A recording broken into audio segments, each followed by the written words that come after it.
Assalamualaikum warahmatullahi wabarakatuh. Selamat pagi anak-anak. Jumpa lagi dengan pembelajaran ilmu pengetahuan alam. Pada minggu kemarin kita telah membahas tentang ciri-ciri makhluk hidup, ya. Dan untuk pertemuan kali ini kita akan membahas tentang perkembangbiakan tumbuhan, ya. Perlu diketahui bahwa semua makhluk hidup di alam ini melakukan perkembangbiakan. Mungkin kamu pernah memperhatikan tumbuhan dan hewan yang ada di sekitar kalian. Pertambahan jumlah hewan dan tumbuhan terjadi melalui proses perkembangbiakan, ya.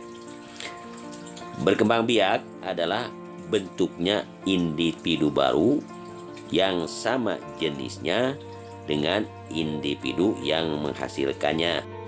Contohnya tanaman cabai, ya, maka akan menghasilkan keturunan tanaman cabai juga. Atau kalau hewan, contohnya seekor induk ayam, maka akan menghasilkan anak ayam. Adapun tujuan perkembangbiakan yaitu untuk mempertahankan jenisnya, ya, jenis makhluk hidup tersebut agar tidak punah, agar tidak habis, ya. Tumbuhan ini dibedakan menjadi tumbuhan berbiji dan tumbuhan tidak berbiji. Nah, perlu diketahui oleh kalian bahwa di dalam perkembangbiakan tumbuhan dapat dibedakan. Kalau tumbuhan berbiji, maka berkembang biak secara generatif, ya. Sedangkan tumbuhan yang tidak berbiji, maka berkembang biak secara vegetatif. Perkembangbiakan generatif terjadi pada tumbuhan yang mempunyai bunga, ya. Perkembangbiakan generatif diawali dengan proses penyerbukan. Apa itu proses penyerbukan? Penyerbukan adalah peristiwa jatuhnya serbuk sari di kepala putik. Penyerbukan ini diikuti dengan pembuahan. Nah, proses pembuahan merupakan perkembangbiakan bakal buah menjadi buah dan biji. Nah, itulah perkembangbiakan generatif. Pada tumbuhan berbiji yang berkembang biak secara generatif, biasanya tumbuhan tersebut mempunyai bunga yang di dalamnya terdapat tangkai serbuk sari atau benang sari serta kepala putik. Ya, perhatikan gambar berikut. Nah, ini adalah bunga yang ada pada tumbuhan yang berkembang biak secara generatif. Di dalamnya terdapat bagian-bagian bunga, ya. Ada dasar bunga, ada kelopak bunga, ada mahkota bunga, ada putik, dan ada benang sari. Nah, sedangkan anak-anak yang berfungsi atau yang berperan sebagai alat perkembangbiakan adalah putik dan benang sari. Putik merupakan alat kelamin betina dan benang sari adalah merupakan alat kelamin jantan, ya. Dan disinilah akan terjadi penyerbukan, di mana bahwa benang sari akan jatuh di kepala putik, kemudian terjadi pembuahan, ya, terjadi pembuahan yang selanjutnya nanti bakal menjadi bakal makhluk hidup baru yang merupakan biji, yang biji tersebut nanti bisa kita tanam kembali. Atau juga setelah terjadi pembuahan, maka bunga akan berubah menjadi buah, ya. menjadi buah. Nah, di dalam buah tersebut terdapat bakal-bakal biji makhluk hidup, ya, yang merupakan biji-biji daripada buah tersebut. Ini tumbuhan semacam ini berkembang biak secara generatif, ya, secara generatif, di mana di dalamnya ada perkawinan, ya. Jadi secara harfiah bahwa generatif itu adalah perkawinan, yaitu perkawinan itu jatuhnya serbuk sari di kepala putik dan terjadi pembuahan. Tadi disebutkan bahwa alat kelamin betina pada tumbuhan yang berkembang biak secara generatif adalah putik, ya. Nah, perhatikan putik ini. Nah, inilah gambar putik, ya. Putik ini berfungsi sebagai alat kelamin betina, ya. Putik ini terdiri dari bakal buah yang ada di dalam, lihat di situ. Itu bakal buah, ya, kemudian bakal biji ini yang ada di atas, perhatikan, kemudian tangkai putik, ya, dan kepala putik ini yang bawah yang besar, ya, perhatikan gambar itu. Nah, inilah alat kelamin betina barat daripada tumbuhan generatif. Nah, sekarang perhatikan alat kelamin jantan pada tumbuhan generatif. Nah, ini adalah gambar alat kelamin jantan pada tumbuhan generatif yang disebut dengan benang sari, ya. Nah, perhatikan bagian-bagiannya.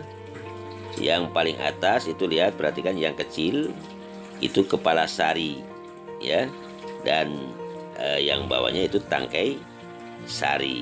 Nah, benang sari ini berfungsi sebagai alat kelamin jantan. Benang sari terdiri dari kepala sari dan tangkai sari. Nah, pada peristiwa penyerbukan telah dijelaskan tadi bahwa serbuk sari ini akan jatuh kepada kepala putik dan terjadi pembuahan, sehingga nantinya bakal berkembang menjadi bakal biji yang menjadi bakal makhluk hidup baru. Nah, sekarang perhatikan bagian berikut, ya anak-anak. Perlu diketahui bahwa terjadinya pembuahan ini akibat adanya penyerbukan, ya, penyerbukan, yaitu penyerbukan itu jatuhnya kepala sari di jatuhnya benang sari di kepala putik, ya. Nah, terjadinya penyerbukan ini dibedakan menjadi 4 jenis. Perhatikan tabel ini, ya. Yang pertama, penyerbukan sendiri, ya, di mana tumbuhan tersebut melakukan penyerbukan sendiri jika serbuk sari yang jatuh di atas kepala putik berasal dari bunga yang sama dari bunga itu sendiri, ya, diperhatikan. Jadi benang sari jatuh di kepala putik pada bunga yang itu, pada bunga sendiri. Nah, itu disebut penyerbukan sendiri, ya. Yang kedua, penyerbukan tetangga. Apa itu penyerbukan tetangga? Penyerbukan tetangga itu jika serbuk sari yang jatuh di atas kepala putik berasal dari bunga yang berbeda tetapi masih dalam satu tanaman. Jadi tanaman itu ada 2 bunganya, ya, ada beberapa bunganya. Jadi dari benang sari bunga yang ini jatuh ke benang sari bunga yang ini. Itu disebut penyerbukan tetangga. Kemudian yang ketiga adalah penyerbukan silang. Nah, pada penyerbukan silang ini, jika serbuk sari yang jatuh di atas kepala putik berasal dari tanaman yang berbeda, tetapi masih satu jenis, ya. pohon lengkeng, bunga pohon lengkeng yang satu kepada bunga pohon lengkeng yang lain. Kemudian anak-anak, ada juga yang disebut dengan penyerbukan bastar. Apa itu penyerbukan bastar? Penyerbukan bastar terjadi jika serbuk sari yang jatuh di atas kepala putik berasal dari tanaman yang berbeda. Masih satu jenis tapi beda variasi, ya. Misalnya bunga buah aromanis dengan buah gedong, gitu ya. Itu jadi jenis buahnya sama, dari tanamannya sama, mangga, gitu ya. Tetapi gitu namanya berbeda. Ada mangga aromanis, ada mangga kaweni dan lain sebagainya, ya. Nah, bunganya itu saling serbuk sarinya jatuh di kepala putik yang lain. Nah, ini disebut penyerbukan bastar. Kalau penyerbukan silang tadi, jenis tanamannya sama, namanya sama, tetapi dari tangkai yang berbeda, itu silang. Tapi kalau bastar, dari jenis yang sama tapi beda namanya, ya, beda namanya. Ya, misalnya dari jenis lengkeng jenis ini terhadap lengkeng jenis ini, ya. Nah, itu anak-anak, terjadinya pembuahan akibat adanya penyerbukan. Dan penyerbukan terjadi dengan 4 cara. Dengan cara penyerbukan sendiri, yaitu jika serbuk sari yang jatuh di atas kepala putik berasal dari bunga yang sama. Kedua, penyerbukan tetangga. Ya, jika serbuk sari yang jatuh di atas kepala putik berasal dari bunga yang berbeda tetapi masih satu tanaman. Dan yang ketiga, penyerbukan silang, di mana jika serbuk sari yang jatuh di atas kepala putik berasal dari tanaman yang berbeda tetapi masih satu jenis. Nah, yang keempat itu penyerbukan bastar. Jika serbuk yang jatuh di atas kepala putik berasal dari tanaman yang berbeda tapi masih satu jenis, ya, dengan varietas yang berbeda. Nah, demikian anak-anak, cara perkembangbiakan generatif pada tumbuhan, ya. Baiklah anak-anak, untuk sementara pada pertemuan kali ini kita cukupkan dulu sekian, ya. Dan insya Allah untuk perkembangbiakan secara vegetatif pada tumbuhan akan kita bahas pada pertemuan yang akan datang, ya. Kemudian sebelum kita akhiri pertemuan ini, ada tugas untuk kalian, dan nanti tugasnya diserahkan kepada Bu Yuli, ya. Tugasnya adalah carilah atau sebutkan atau tuliskan tanaman-tanaman, jenis-jenis tanaman yang berkembang biak secara generatif.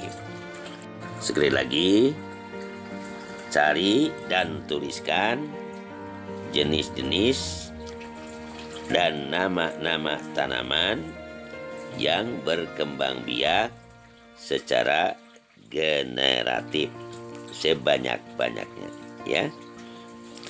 Nah, demikianlah anak-anak untuk pertemuan kali ini. Berbagai pertanyaan silahkan kalian tulis, nanti dibahas pada pertemuan yang akan datang. Sekian dulu, wabillahi taufiq wal hidayah. Assalamualaikum warahmatullahi wabarakatuh.